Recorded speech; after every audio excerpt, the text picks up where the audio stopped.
प्रिय सज्जनों एवं देवियों, आप सुन रहे हैं सदगुरु कबीर साहब का मूल ग्रंथ बीजक साखी।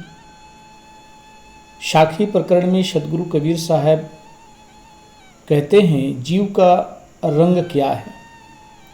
इस पर प्रकाश डालते हुए कहते हैं जागृत रूपी जीव है शब्द सुहागा सीत, जर्द बूंद जलकूक ही कहीं कबीर कोई देख। साखी प्रकरण का 25वां साखी है। सदगुरु कबीर साहब कहते हैं जीव ज्ञान रंग का है, परंतु भ्रांति एवं विषय वासना पूर्ण शब्द रूपी सुहागा पाकर यह स्वर्णमय चेतन जीव अपने पद से पिघलकर जड़ बुद्धि का हो गया है। इसलिए यह कर्म वासनावत पिता के वीर्य एवं माता के रज में मिलकर जल बुदबुदा रूप शरीर को धारण करता है। सदगुरु कबीर साहब कहते हैं कि इस प्रकार कोई विरला ही समझता है। 24वीं साखी में सदगुरु ने स्वयं प्रश्न उठाया था कि जीव का रंग क्या है। साथ साथ यह भी बताया था कि उसके लिए विवेक करो, क्योंकि जीव का रंग कोई भौतिक नहीं कि आंख से देखने की वस्तु हो, वह तो विवेक से ही समझा जा सकता है। इस साखी में सदगुरु प्रारंभ में ही बताते हैं जागृत रूपी जीव है। जागृत का अर्थ ज्ञान तथा रूपी का अर्थ रंग वाला है, अर्थात जीव ज्ञान रंग का है। लोगों को जिज्ञासा होती है, लोग पूछते हैं कि जीव का रंग क्या है, जीव का स्वरूप क्या है। तो सदगुरु कबीर साहब जीव के स्वरूप का बताते हैं। साहब कहते हैं जीव ज्ञान रंग का है। क्या ज्ञान भी कोई रंग है? ये प्रश्न हो सकता है। सज्जनों, ज्ञान कोई लाल पीला आदि की तरह रंग नहीं है। तात्पर्य इतना ही है कि जीव केवल ज्ञान स्वरूप है। इसलिए चींटी से हाथी तक जितने भी संसार में जीव है, सबका स्वरूप ज्ञान स्वरूप है। शुद्ध स्वरूप चेतन जीव की मौलिकता ज्ञान में है। जड़ पदार्थों में गुण धर्म क्रिया आकार आदि होते हैं। जैसे पृथ्वी का गुण गंध, धर्म स्वभाव कठोर है, क्रिया सहज, आकार स्थूलतम है। जल का गुण रस, धर्म शीतल, क्रिया अधो, आकार स्थूल है। आग का गुण रूप, धर्म उष्ण, क्रिया उधर्व तथा आकार सूक्ष्म है। इसी प्रकार से वायु के गुण स्पर्श और शब्द, धर्म कोमल, क्रिया तिरछी तथा आकार में सूक्ष्मतम है। इसी प्रकार यदि जीव के गुण धर्म क्रिया तथा आकार पूछा जाए कि क्या है, ये तो स्थूल पदार्थों का हो गया, लेकिन इस जीव का क्या गुण धर्म है? तो यही कहना होगा कि उसका गुण ज्ञान है, धर्म ज्ञान है, क्रिया ज्ञान है तथा आकार ज्ञान है। उसमें ज्ञान के अलावा कोई लक्षण नहीं है। जीव केवल ज्ञान का ठोस स्वरूप है। सदगुरु कबीर साहब कहते हैं कि ऐसा शुद्ध ज्ञान स्वरूप जीव शब्द सुहागा सेत हो गया है, अर्थात शब्दों का सुहागा पाकर और पिघल कर जड़ बुद्धि का हो गया है। आप जानते हैं कि सोना में सुहागा डालकर आंच दिखाने से सोना पिघल जाता है। जीव किस तरह पिघल गया है? यहाँ पिघलने का अर्थ यह नहीं है कि जीव सोना की तरह पिघलकर पतला एवं द्रव्य हो गया। यहाँ का कथन भावनात्मक अर्थ में है, अर्थात जीव का मन पिघल गया है। उसका मन विषय वासना एवं भ्रांतियों में पड़कर बहने लगा है। ऐसा क्यों हुआ? क्योंकि शब्दों का सुहागा पाकर। सज्जनों, आदमी शब्द सुनता है तो शब्द के पीछे दौड़ने लग जाता है। शब्द को सुनकर आदमी रोने लगता है, हर प्रकार से इसलिए पिघल जाता है। पिघलने का मतलब होता है उसके हृदय में बैठ जाना और उस शब्दों का उनके ऊपर प्रभाव पड़ना। साखी प्रकरण के शुरू में कहा गया है कि जीव के पास मन शक्ति के साथ शब्द शक्ति भी प्रबल है, जिससे मन में विषय वासनाएं बढ़े तथा नाना भ्रांतियां खड़ी हो। संसार में ऐसे शब्दों की गूंज है। मनुष्य उन्हें सुन सुनकर अपने पद से पतित होता रहता है। ऐसे ऐसे शब्दों को सुनकर वो विषयों में भटकते रहते हैं, विषय में पढ़ते रहते हैं। मनुष्य विषय वासनाओं का अध्यासी तो है ही, वह जो देवी देवताओं तथा अदृश्य कल्पनाओं की भ्रांतियों में पड़ता रहता है, उसमें मुख्य कारण है कि संसार में सर्वत्र भ्रामक शब्दों का जोर है। उन्हें सुन सुनकर मनुष्य का मन भ्रमित होता रहता है। विषय वासना वर्धक एवं भ्रामक शब्दों को सुन सुनकर मनुष्य के मन में जड़ता रूपी बर्फ का गोला जम गया है।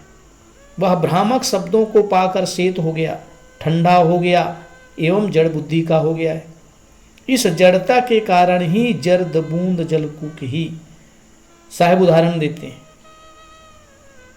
की दशा में पहुंचता है। जर्द बूंद जलकूक ही की दशा में पहुंच जाता है।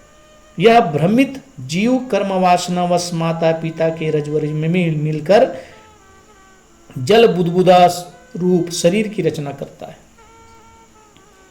अभिप्राय यह है कि यह अध्यासी जीव जन्म मरण के प्रवाह में पड़ा रहता है। कहीं कबीर कोई देख, सदगुरु कहते हैं कि इस प्रकार सम्यक रूप से जीव को बिरला समझता है। पहली बात है कि जीव शुद्ध ज्ञान स्वरूप है, उसका मौलिक स्वरूप पूर्ण जागृत एवं चैतन्य है, परंतु वह संसार की विषय वासनाओं एवं शब्द जाल में पड़कर जड़ बुद्धि का हो गया है। संसार में भटकने कारण यही है। 24वीं साखी में सदगुरु ने स्वयं जीव के रंग का प्रश्न उठाया और उस पर विवेक करने की बात कही। इस साखी में उन्होंने जीव को जागृत रूपी बताया है, जीव के स्वरूप को बताया है। इस साखी में पूर्ण जोर जीव की चैतन्यता पर है। सदगुरु कहना चाहते हैं कि हे मनुष्य जीव, तू पूर्ण जागृत स्वरूप, ज्ञान स्वरूप एवं चैतन्य है। तेरे स्वरूप में किंचित भी जड़ता नहीं है। तेरे में जड़ता का केवल बाहर से आरोपण है। तू भ्रामक शब्दों को सुन सुनकर जड़ बन गया है। तू शब्दों का जाल तोड़ दे और जड़ता बुद्धि की चादर उतार कर फेंक दे। जैसे तेरा मौलिक स्वरूप जागृत एवं चैतन्य है, वैसे तू रहनी में पूर्ण जागृत हो जा। संतों जागत नींद न कीजे, काल न खाए कल्प नहीं व्यापे, देह जरा नहीं छीजे। सदगुरु कबीर साहब शब्द में कहते हैं कि यह जीव का मौलिक स्वरूप जागृत है। 5 तत्व ले आतन किन्हा, सो तन ले काहि ले दिन्हा। कर्म ही के वश जीव कहते हैं, कर्म ही को जीव दिन्हा। 5 तत्वों को लेकर इस उत्तम मानव शरीर की रचना हुई, परंतु हे जीव, तूने इसे किस कर्म प्रपंच में झोंक दिया। सभी महापुरुष तथा शास्त्र यही कहते हैं कि जीव कर्मों के बंधनों में पड़कर ही तो भटकता है। आश्चर्य होता है कि उन्हीं कर्म बंधनों में बंधने का उपदेश पंडित जन पुनः करते हैं। साहेब कहते हैं कि माटी, पानी, आग, हवा, इन 4 तत्वों से शरीर बनता है और 5वां आकाश तत्व शरीर के भीतर स्वयं हो जाता है। द्रव्य माटी, पानी, आग, हवा ही हैं, इसीलिए इन्हीं में क्रिया भी है। आकाश न कोई द्रव्य है और न उसमें कोई क्रिया संभव है। आकाश तो शून्य को कहते हैं। बीजक भर में सदगुरु ने जहाँ कहीं जड़ तत्वों के नाम लिए हैं, वहाँ 5 तत्व कहे हैं। कुछ लोग नई खोज की बात सुनकर बहुत हाय तौबा करने लगते हैं। अपने आप को परंपरावादी सिद्ध करने वाले लोग जब सुनते हैं कि आकाश कोई द्रव्य नहीं है, वह शून्य है, इसलिए उसमें क्रिया नहीं, कोई गुण धर्म नहीं, तब वे जमीन को सर पर उठा लेते हैं। वे ऐसा कहने वाले को नास्तिक कहना शुरू कर देते हैं। चूंकि नास्तिक दुर्बल सिद्धांत वालों की भाषा है, उन सूरवीरों ने दूसरों को गाली देने के लिए नास्तिक शब्द का चुनाव कर रखा है। जिनसे उनका किसी बात में विमत होता है, वे उनके ऊपर झट से नास्तिक की मोहर लगा देते हैं।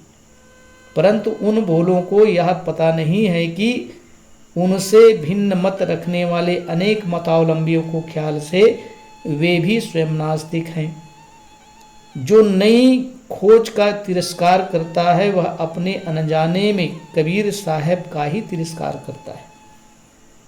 कबीर साहब के कई विचार उनकी खोज हैं। जो नई खोज में निष्ठा रखता है वह अपने अनुयायियों की नई खोजना पसंद करे, यह कैसे हो सकता है?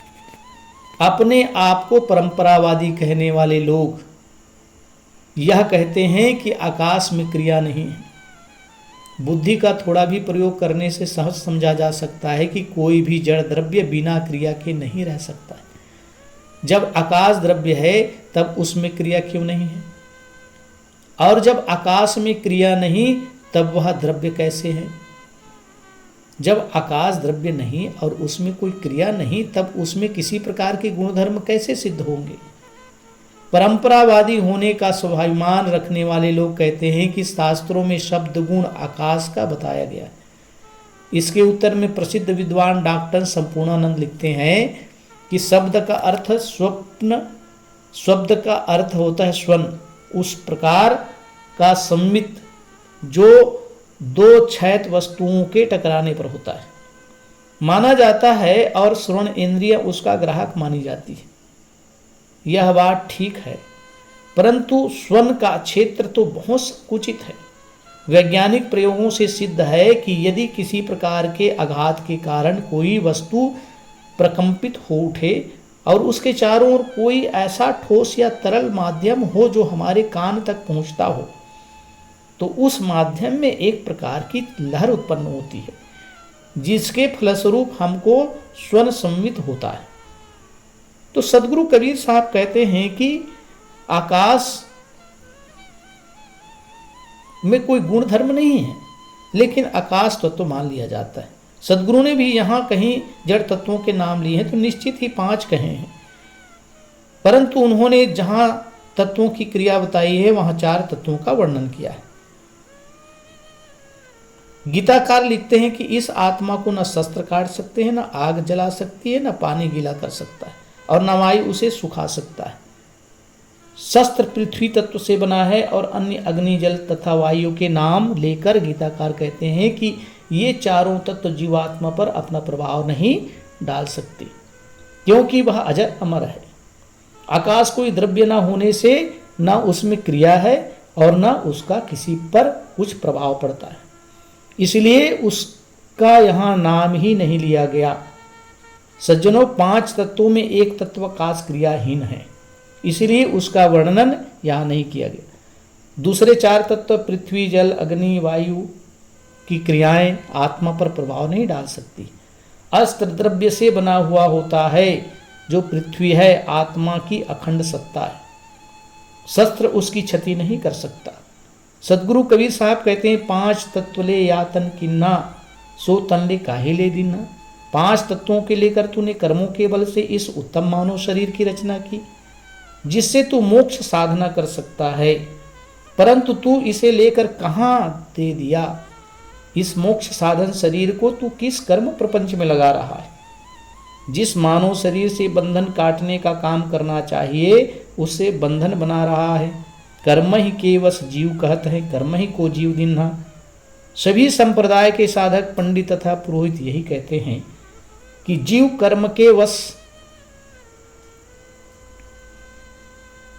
नाच रहा है, परंतु इतना कहते समझते हुए भी वे उसे प्रत्यक्ष इंद्रिय भोग तथा परोक्ष मना कल्पना के जाल में रखने वाले कर्म प्रपंच का ही उपदेश देते।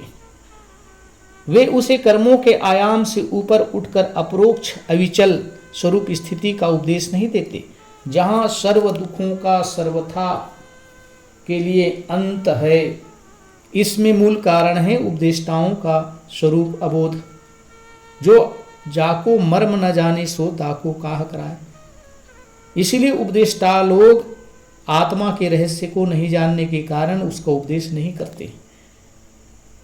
5 तत्व के भीतरे गुप्त वस्तु स्थान, बिरला मर्म न पाई हैं गुरु के शब्द प्रमाण। 5 तत्व के भीतरे गुप्त वस्तु स्थान, बिरला मर्म कोई पाई हैं गुरु के शब्द प्रमाण। ये साखी नंबर 27 है।